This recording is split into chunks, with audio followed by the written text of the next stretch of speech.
Good afternoon. Some of my most powerful memories from my childhood center on food. Every year since I was a very young child, my dad would cook for my birthday. He would cook sweet and sour chicken, and it was a day-long adventure. He would start very early in the morning, and that was one of the few days he wouldn't go into work. I can also remember trying to figure out which cake I wanted my mom to make for my birthday. That was very important to me because I wanted to have this amazing creation. Throughout my life, food has had this really powerful way of uniting people. My family, I would cook with my grandparents a lot, but also my family. My parents worked a lot when I was young, and they still do. But the dinner table was one time that we could come together and everyone could talk about our days, what we were frustrated by, but also what we're happy by. Today I'm really thankful both to PARCC and Aaron for that wonderful introduction to allow me to talk about how food can be used as a larger tool. So not just in interpersonal communication, but also for group communication, cultural communication, and conflict and peace building in general. So I want to start by asking you all, what do you view the role of food to humans? What do you think food does for humans? Well, in America, it kills a lot of people. Creates common ground. And it is a basic need. Good. It gives us energy to do. I'm sorry. I was saying it gives us energy to whatever you want to do. Without it, we'll not be doing anything. Yes, and what were you saying? Sustains life. Exactly. And I think that's something that's really powerful in the research on food. In what several of you brought up, it's we have to have food. If we don't, we can't get through our daily lives. I really liked, and I wanted to point out two other aspects of food that I've come across in my research. So the first is it's a way for the community itself to unite. It ties us both to our past, to our present, and to our future. The second quote that I have up here is how intimate food is. It's very much a representation of ourselves, both what we like, what connects us to our ancestors, and also what connects us to our future. Whether we learn new cooking styles or we just want to explore other parts of the world, food is very much a way for us to do this. Now, with that in mind, when I began my public diplomacy program over the summer, I learned about the use of food as a way to unite diplomacy. There's 3 different forms of food diplomacy. The first is actually just called food diplomacy. That's when countries send food to other nations that are in crises. So there's a lot of humanitarian crises across the world right now. I know that refugees is a huge topic that we see almost daily in the news. The food problems around that can be solved to some extent by countries just using diplomatic efforts to help other countries' populations. The second is culinary diplomacy. Culinary diplomacy is how government officials connect over food. So if you think about the White House state dinners, things that we take for granted, or at least I take for granted because I don't think about it, is something as simple as who's sitting next to who. That has a huge impact. For one of my classes this semester, I read Condoleezza Rice's memoirs, and she talked about at one state dinner, she was actually supposed to sit next to the Iranian ambassador. The Iranian ambassador didn't show up, but she commented in her memoirs about how significant that was going to be. Other things that impact culinary diplomacy include the venue. When you're hosting foreign dignitaries, where you place them, like both where they arrive and how they arrive, as well as where your meetings are, can have a huge impact on the message that's sent to the other nation and to the global community. Finally, and the focus of this talk is gastrodiplomacy, which is defined as the use of food to communicate to foreign publics. Before I get further in my presentation, I wanted to talk about my very liberal adaptation of gastrodiplomacy. It's usually used to refer to how nations communicate with foreign publics. However, I think that it can be used simply for how people on the grassroots level communicate to foreign publics, how you try and unite people through this common element.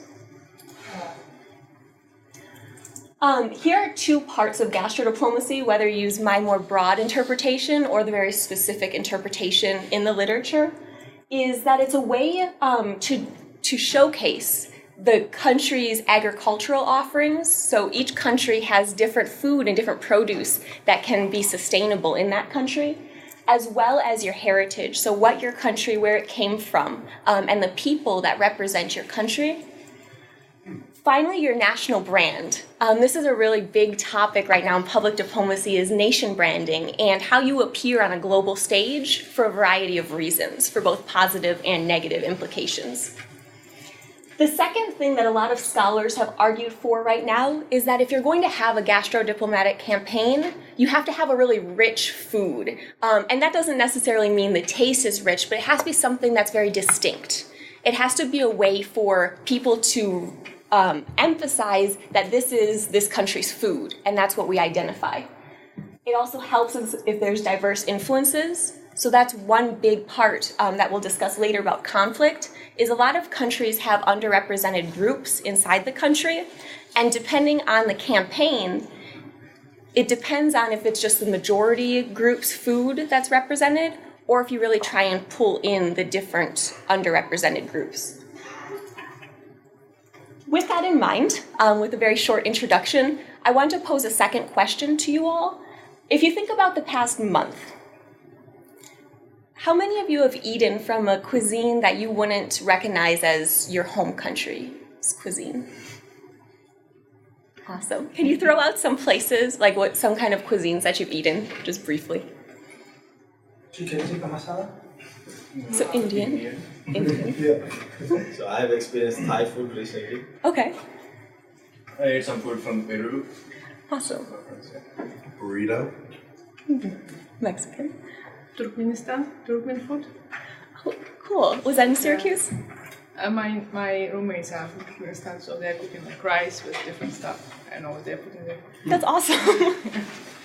One thing I really like about several of the different cuisines that were just recognized is that you're actually going to see why you've had opportunities to try some of these cuisines based on gastrodiplomatic initiatives by countries all around the world.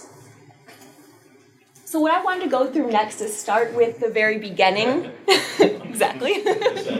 I was appreciative of the Thai recognition. But I want to start with the country that began the very first gastrodiplomatic campaign, which is Thailand, and they called their campaign Global Thai. It began in 2002, and they had three goals. First of all, they wanted to improve their nation branding. I alluded to this earlier, but with an improved nation brand, the country itself has a lot of power in international affairs. First of all, it can have greater strength in negotiations. Second of all, it can have a stronger economy, and we'll talk about that through several of the next campaigns. The second goal for Thailand was to increase the number of restaurants worldwide. So they wanted to see a lot more Thai restaurants in countries all over. Finally, they wanted people to know what Thai cuisine was. There wasn't a great recognition on a global stage for what this was, and they wanted to change that. I wanted to point out a survey that I found, which I think is astounding.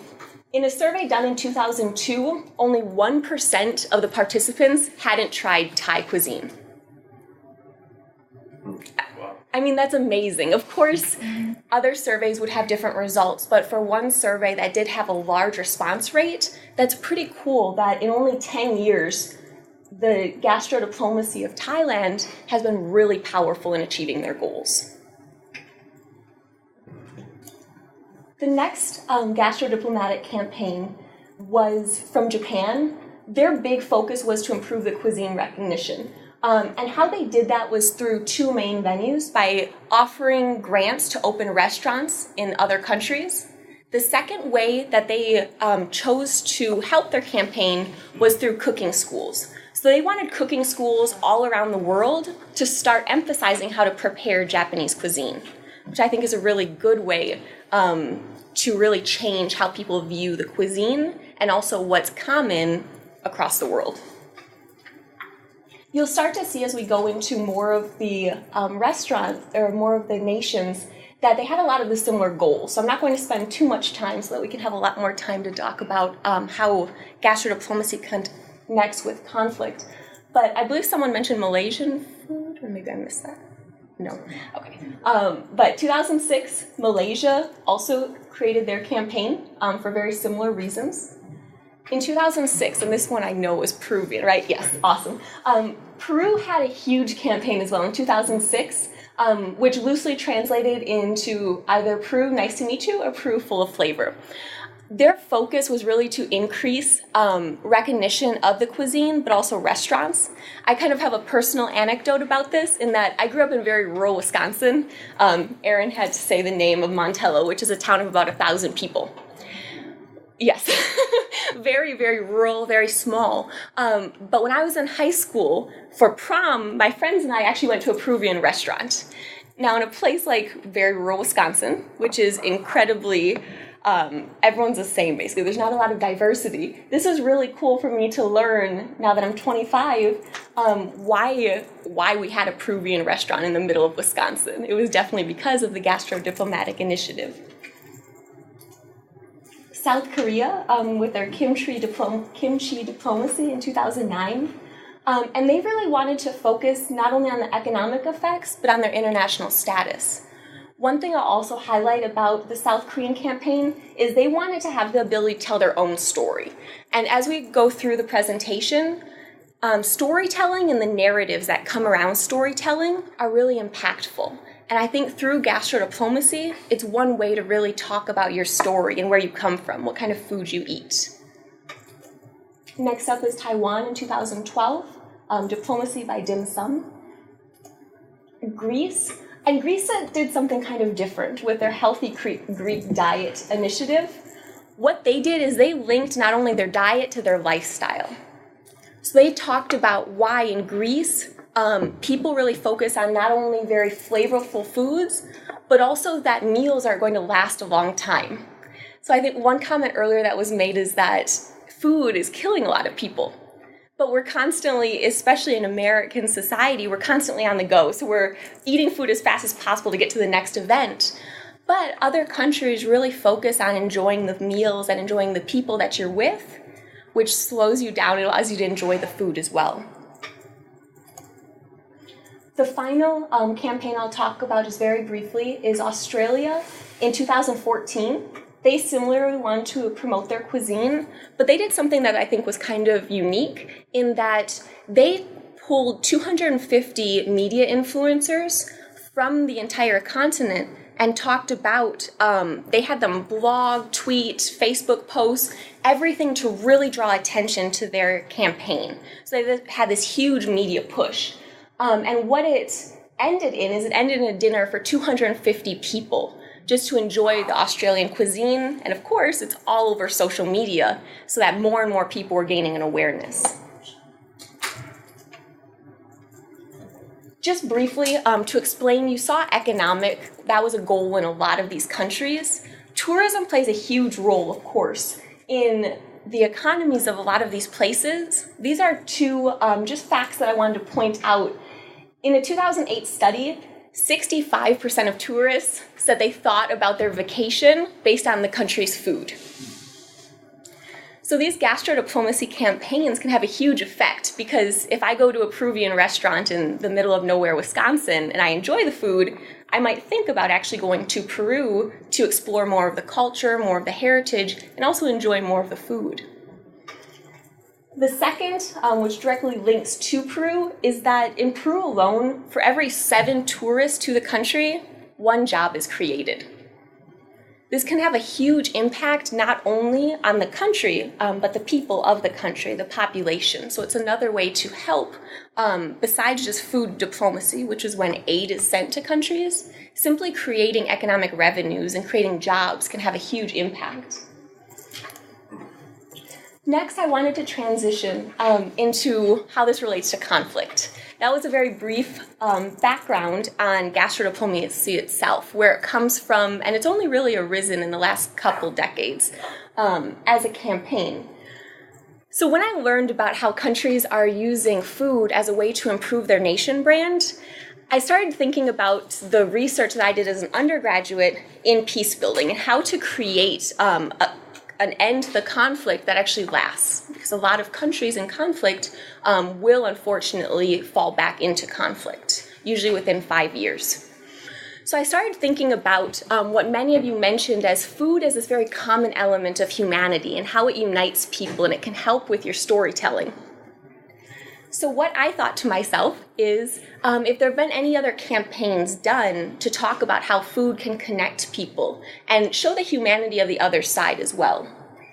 With that in mind, there's a couple of grassroots initiatives I wanted to just touch upon. And if any of you have experienced these, I'd love to hear. Unfortunately, I haven't been able to experience them, but I think they're really unique. The first one is talking about Lebanon. Lebanon hasn't had a gastrodiplomacy campaign in that it hasn't offered grants for restaurants, or it hasn't branded itself as a country trying to push its cuisine. What it is instead is it's migration disseminated. So what that means is as Lebanese immigrants move, they began to open restaurants themselves so people can learn more about the country. The second one are these backpackers from South Korea. They visited over 15 countries and just made food for people. Like literally strangers. They would offer them food and talk about their country and their culture, which I think is really powerful. You know, if you're walking down the street and meet someone who wants to chat, it's a really good way to have those storytelling narratives for people to connect. The third is Taiwan. Even though Taiwan has the gastrodiplomacy campaign, another thing they did is they opened up stations in international airports to offer samples of their cuisine. So beyond trying to have their cuisine in cooking schools and open restaurants worldwide, they also just said, here, try our cuisine to try and improve the tourism and the economic impact, as well as the nation branding. Fourth, Turkey, in several cities across the United States, Turkey has, it's called the Mobile Turkish Coffee Truck. And what they do is it's volunteers who set up near universities and in large metropolitan areas. They basically offer Turkish coffee to strangers on the street and talk a little bit about their culture. I know at some of the stations, the cups will actually have like maps of Turkey so that if the average person doesn't understand or doesn't know where Turkey is, they can have a little greater understanding. There's three other movements that I wanted to draw attention to because I think it's really powerful and it offers a lot of opportunity for future research. The first was in Germany. Germany had a Turkish population that was very separated from the German population. So two leaders decided what they were going to do is try and bridge that gap. And what they did is they had native German women, and they had Turkish immigrants come together every month to cook together and to celebrate holidays together. What was really amazing is that not only did an intercultural dialogue begin to happen, even though there was a language barrier initially, but they created really powerful relationships.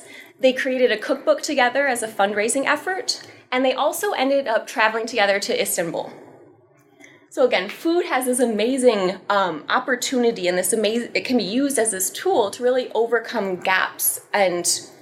And even though they weren't openly in conflict, it was still a chance to see the other side, see people that you don't normally understand or don't normally meet. The second one was in Australia. It was called Vindaloo Against Violence.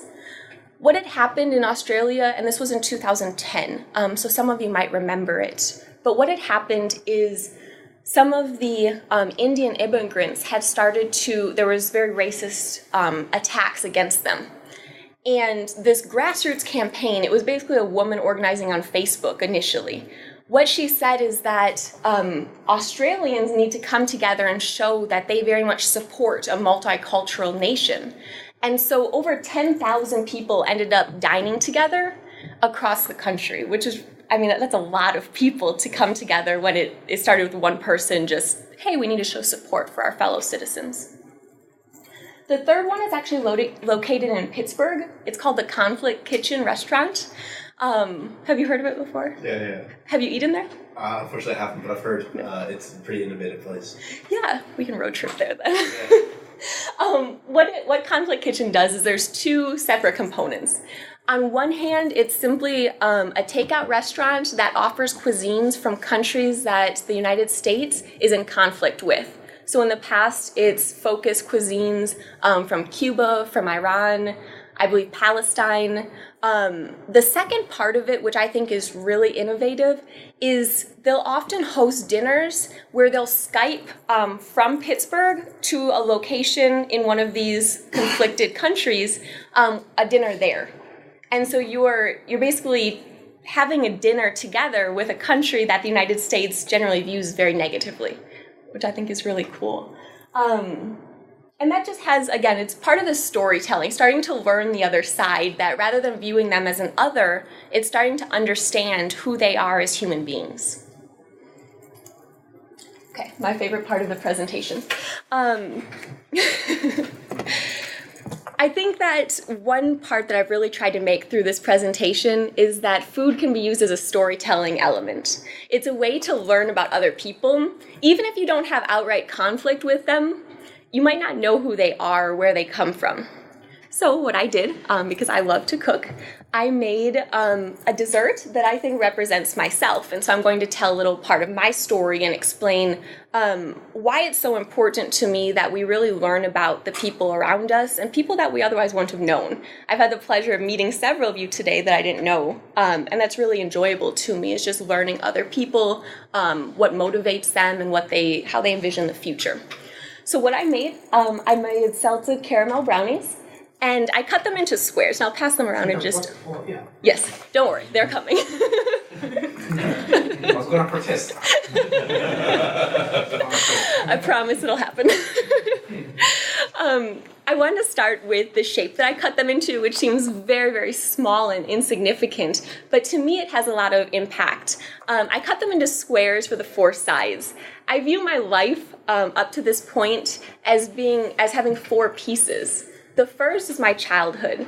I grew up in a family where my parents, they own a farm, and it's a very small farm. So they had to work very long hours. Basically, my sister and I were left to our own devices. But we also learned values like hard work and caring for others, because we were responsible for caring for some of the other animals. Thank you, Francisco. Very important things. So we don't all leave with chocolate around our faces either. The second side of the brownie represents my experience as an undergraduate. As the first in my family to attend college, it was a really difficult time because I was always questioning myself if I was making the right choices that would really set me up for a career that I wanted. And that was in San Antonio.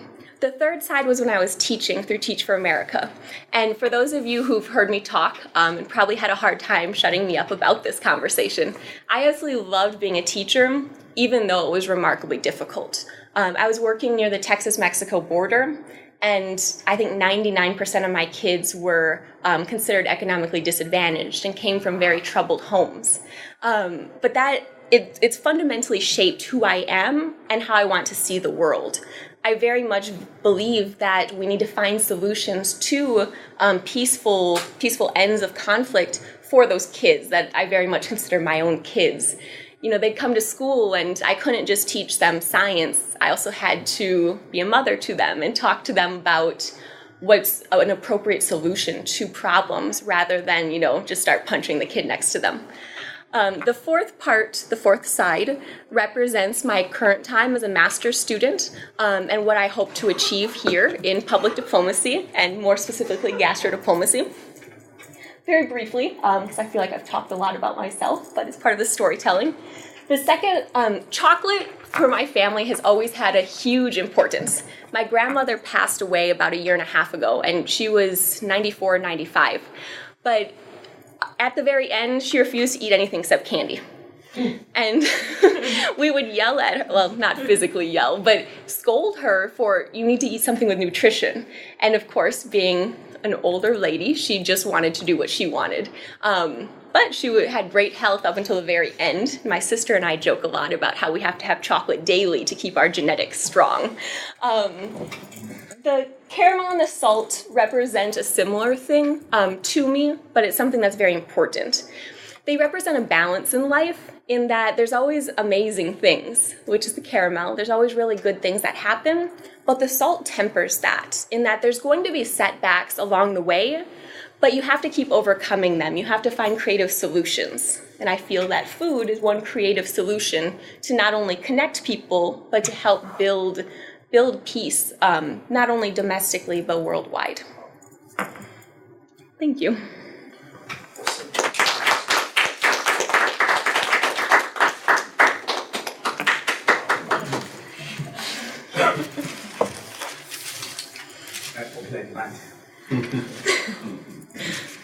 Are there any questions or just discussion? Can you think of a food that would represent you, which I think is a very fun thought experiment?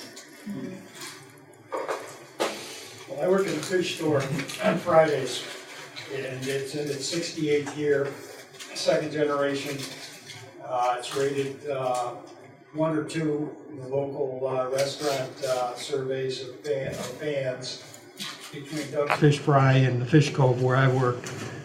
And what I wanted to say was what I learned there that I never grew up with was calamari, squid. And I guess squid is on the upbound because as a species, it's a very global food, I've heard, in terms of the places around the globe that use it in their diet, their national diet. I really don't know much about that, but the Italians traditionally have it as one of their foods in the 7 foods that they have on like Christmas Eve dinners. Beyond that, I guess the squid, as the oceans have become slightly more acid, I guess the squid population likes that. I've heard that. I'm not real sure of the science of that. But I didn't grow up with it. It took me a good amount of time of actually seeing it served to try it. And now I have it probably once a week, calamari, and partly driven by a sense of the omega-3s, that the DHA, the most active fatty acid, is supposed to be amazingly successful in maintaining nervous health, brain health, and nervous system health, for intra-body, internal bodily signaling, as far as brain to organ to whatever. So, I mean, I probably went for too long, maybe, but that's kind of one of my cultural expansions or something.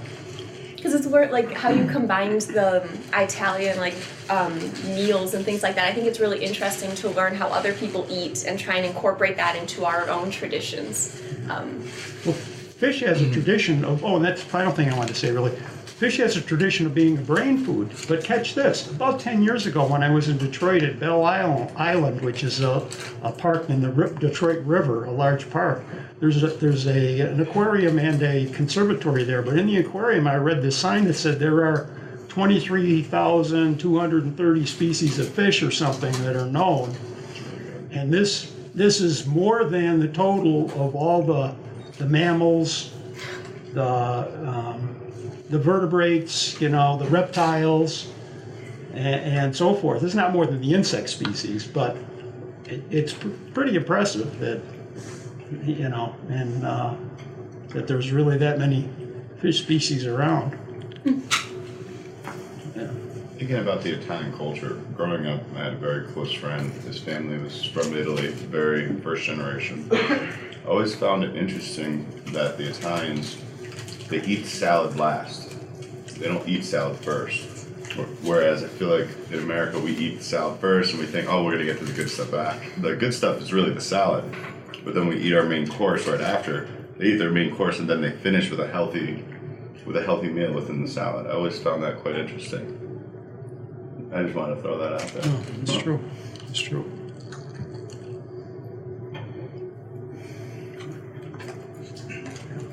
Food as a diplomacy, what you brought about, I mean, there are very concerted efforts from the countries which you have mentioned, but there are things happen like Lebanese, for example, that you brought, even from India also. I remember President Obama saying once that he really likes Indian food. So that immediately makes you to connect to that person or the country also.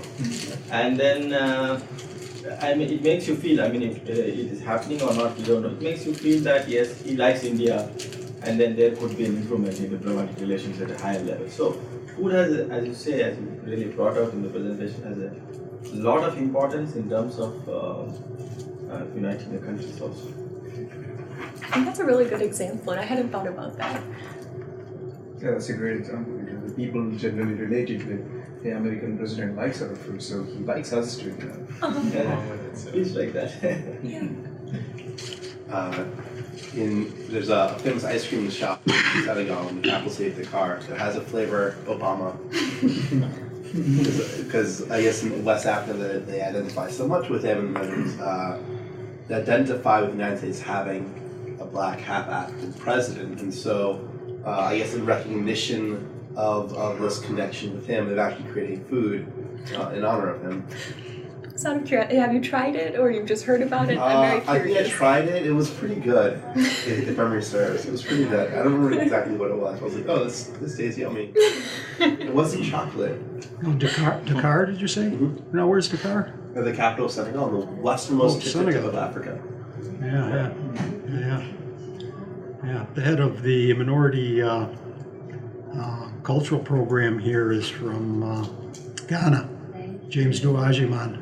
He's got a PhD in math, and he's now like a vice president of they call it minority affairs, like diversity and minority affairs. That's cool. Yeah. I should ask him if he's tried the ice cream. Yeah, he's Ghana, not Senegal, but Right. I mean he's yeah.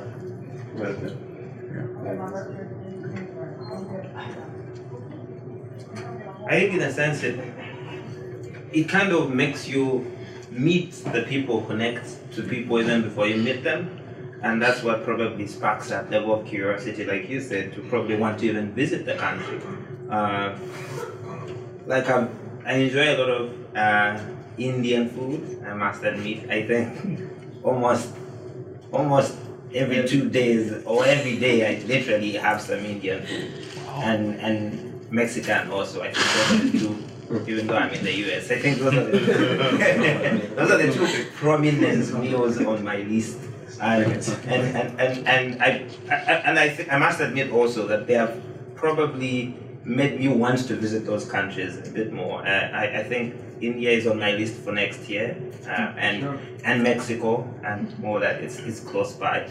Even though people say that some of this food, when it crosses the border, like the Mexican food, is not as authentic and as rich as the actual Mexican food. They say it's been somehow Americanized. So I can't really wait to have the authentic Mexican food in Mexico and see how the difference is in terms of taste.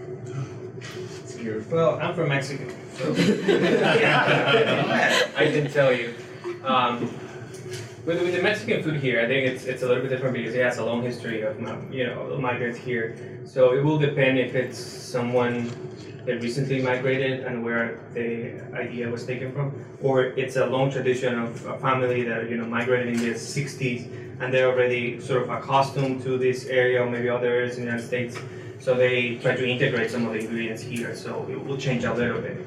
But something, a story that I wanna share is that when I moved to Peru, I lived in Peru for 4 years. My wife is from Peru, and we always fight which is the best food in Latin America, Peru or Mexico. That fight never got settled. But one thing that I noticed is kind of the approaches that Mexico and Peru have towards this food diplomacy, as you mentioned, is that I think Peru is doing a much better job in integrating different parts of the country into their cuisine than Mexico. Mexico, I don't know, maybe they just assume that the tourists are going to go because it's so close to the United States. Maybe they forgot about it. They focus more on the street food, kind of like Mexico street food.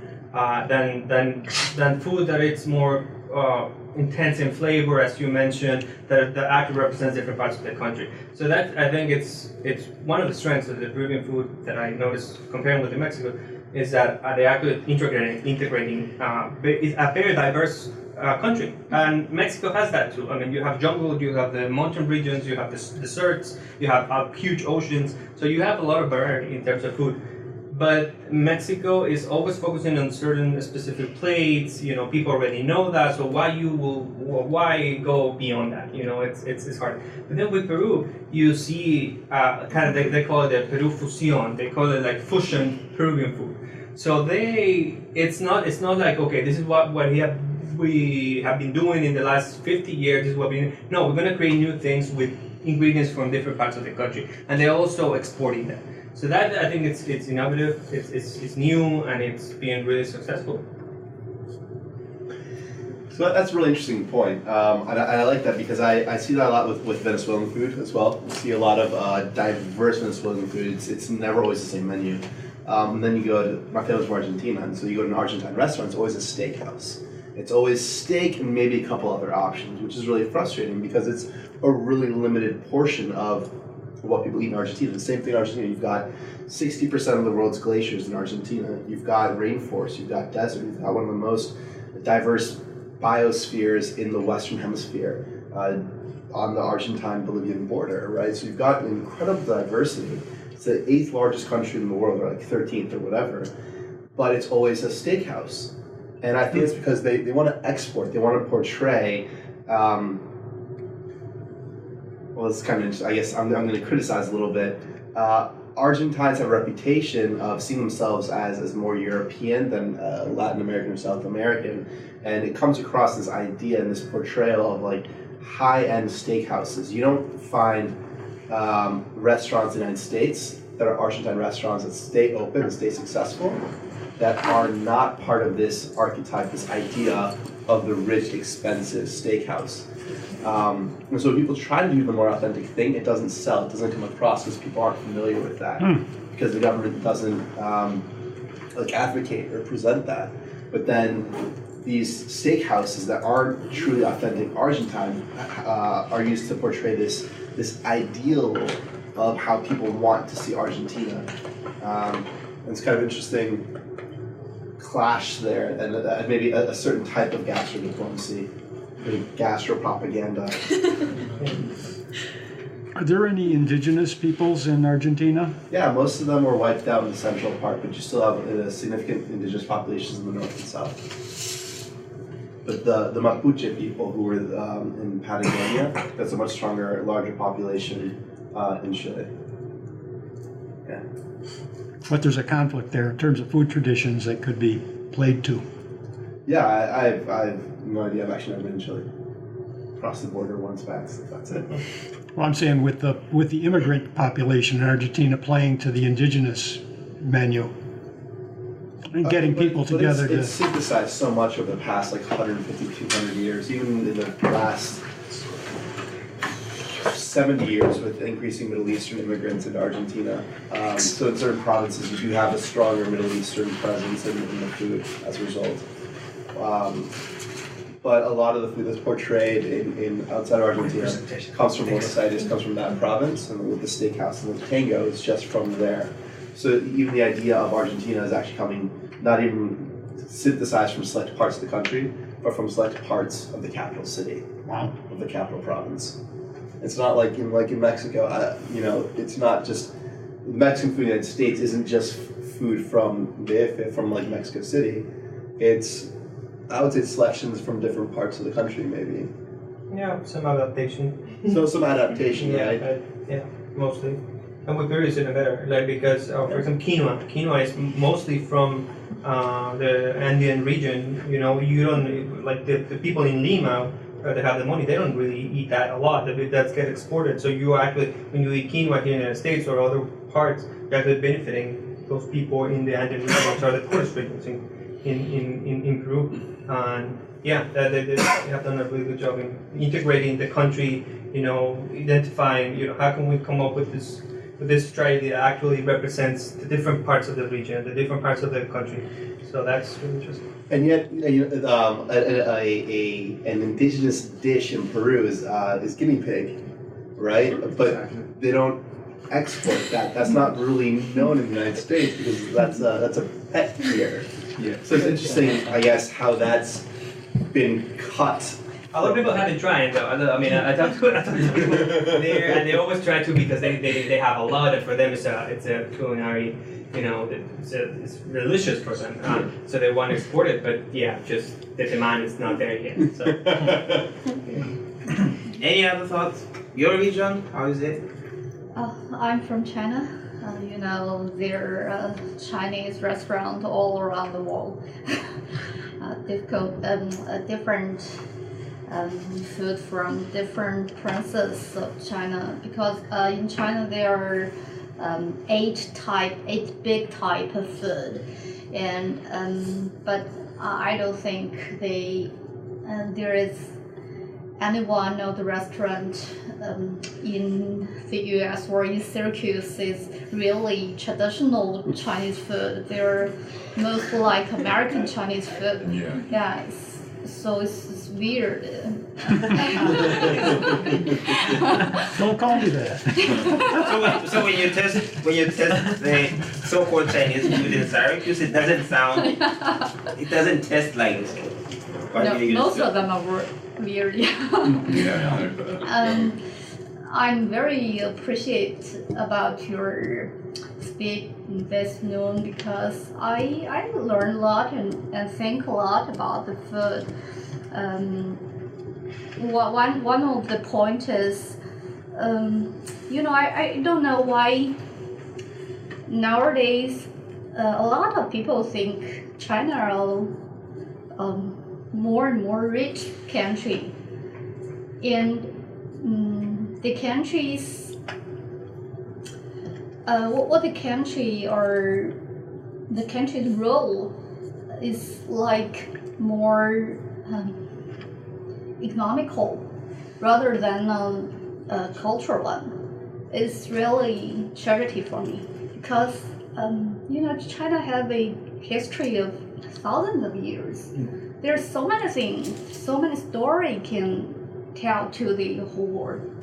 But now, to so much people, China is just a person who just want money.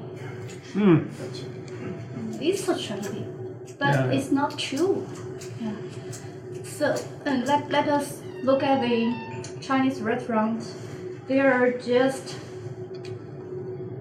use the food to attract more customer, but few of them are focused on what can they do to let other people know about Chinese culture or Chinese history. I think that's a big point that we should think about it. It's like Invite the China Society up from New York City. They're probably pretty active. Can't the ministries, like in your country, of maybe tourism or foreign affairs, play some role in maybe throwing some incentives or find a way of exciting the different Chinese restaurants to encourage them to add the cultural thrust? Or We need it because there's so much talk about war between the U.S. and China now. I mean, you got the U.S. Navy submarine service worried about the Chinese submarine service. I mean, and if there's not the business connection, if the business connection isn't, if that drops back now, they're talking about economic war now and trade in the news. But business culture and other culture supplants or sets warring talk aside. It's good. It's really good diplomacy. It's the best diplomacy is the family contact. Somebody here is an importer of Chinese goods. I mean, whether it's electronics or steel or whatever, they don't want to see a war with China. I mean, they don't want to see it in 15 years. They want to see it in 30 years. And I think that's also another good point. When you look at, if you increase the appreciation of your food in another country, there are certain things that can only be found in your country, like even the animal you were talking about. If it's predominantly found in your country, it will probably spur exports. So you will bring in a lot of forex in your country somehow. So there's that also incentive. But like she said, maybe China could do a bit of what Japan did in terms of encouraging a bit more authenticity in the cuisine, do a bit more teaching, as it were, and reach out a bit more to the restaurants, provide them with a bit more support and incentives. So many. Yeah. There's just so many. There's usually a second menu. The un-Americanized one. In continuation to the business aspect of the food, how we do it. Sometime back, me and Aaron were discussing about why does India has so many states, and every state has its own culture and its own food, so which is completely different from each other. So Aaron has a question like, what sort of a food we are eating in this restaurant? So everywhere you go, you eat the food from the northern part of India, or a particular western part of India, in very specific. So why can't other states could able to replicate the same of the restaurant Chinese in it? So it particularly depends on whether the culture has an entrepreneurial spirit in it. So those people wanted to go out to the world and do it. So the South Indian people, they don't come out and start a restaurant. So wherever you go in Syracuse, you don't find any South Indian restaurant or anything. So. Well, they're nurses. Yeah. Kerala was famous for providing nurses to Britain and the U.S. Yeah. And software industry from South India. Go to California, you find a lot of South Indians. Is it? Yeah. So they're not into the business, they are into technology, they are into the health services. Yeah, I guess a very rich, like British established or started educational system. Yeah. So they weren't 99% behind. education is in Kerala. So. Is it really? Yeah. Oh my goodness. So that's an achievement. So. If I could just point out something about Thailand, when I was at the UN at the beginning of the year, they were in the Security Council of the United Nations, and they wanted to have more influence because they wanted to have the country. No, they wanted to have the country run the Security Council for the next election. So what they did, they would have parties once a month, and they would invite mostly people from the European Union and the United States, the ambassadors, whomever. And I got to go to a few parties because I knew people, but they will have their food, all kinds of different foods, and they will focus their attention on that. And everyone will eat all the food, and then they will get them drunk, and they would have karaoke. But they had all these I don't know, it was pretty interesting. That you made me think about that because I didn't realize it. Oh, which country did this? Thailand. Thailand. Yeah. Ah. Because food's a way to make people happy, right? Like Yeah. you feed them, and they're more willing to listen to you. I think. Acceptable. I think something else that, it works both ways. So if we're engaging with more authentic cultural cuisine and more of an authentic atmosphere and authentic ways, we, wherever we are coming from, are forced to appreciate and respect what it is that is being shared with us. We have to bend a little bit. We have to expand our horizons and our boundaries and accept what it is that we're about to, the journey that we're going to embark upon. I mean, there's a big difference between going to a Chinese restaurant, maybe something at the mall, and they, shove something at you with styrofoam and a plastic fork, compared to perhaps experiencing more of an authentic dim sum, maybe down in New York City or something like that. If anyone else has had an experience like that, you really sit back, you really think, well, this really isn't about me. This is about what I can learn about being around something else, and I'd be willing to bet that it would have a lot to do with how we're able to interact with each other and build more respect in diversity. There's a very interesting Vietnamese bowl restaurant on the north side of Syracuse. It's like a New Century. Been there? Yeah, we went there 2 weeks back. Yeah. How'd you like it? Great, yeah. It's a New Century. New Century. Yeah, right. Kirkpatrick Street at I don't know if it's Park. Maybe it's close. It's close. So, it's not Park. No. Yeah. All right. Any final thoughts as we conclude, based on the different submissions and thoughts from the people? I guess just like two really quick points that several of you made me think of. First of all, I thought the South Indian food was a really good point because I was fortunate in college to go to South India, and that was my thought was like the food was delicious, but I'm like, this is nothing like anything I've had in the U.S. Because it is very much northern based. And the second thought I had concerning this was about the quinoa in Peru and how that actually really.